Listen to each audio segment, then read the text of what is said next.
Xin cảm ơn các cụ hội người cao tuổi số bầu 2 đã thức cho chương trình ca nhạc đến với ngày hôm nay một ca khúc của Phạm Nhân, đó bài ca niềm Hà Nội niềm tin và hy vọng do Hoàng Nguyên trình bày. Xin đại hội lắng nghe.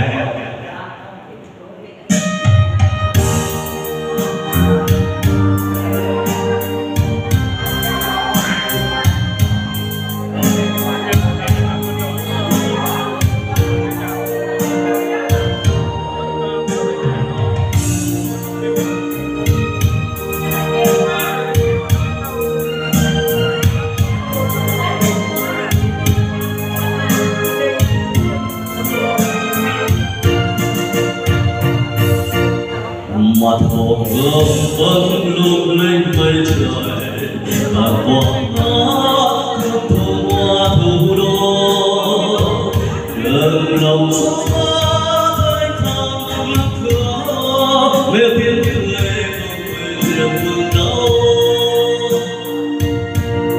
Hà Nội đã niềm tin yêu hy vọng của núi sông hôm nay và màn sau.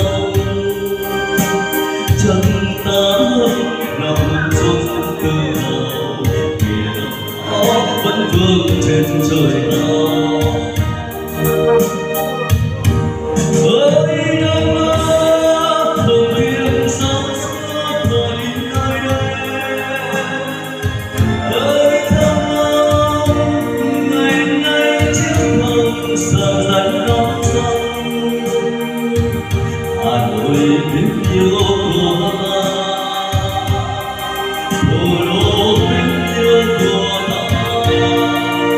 Đào ngôi soi dần dần sáng sáng lên trường sơn nắng trong nước sông thiếu lâm nhẹ nhàng chân thành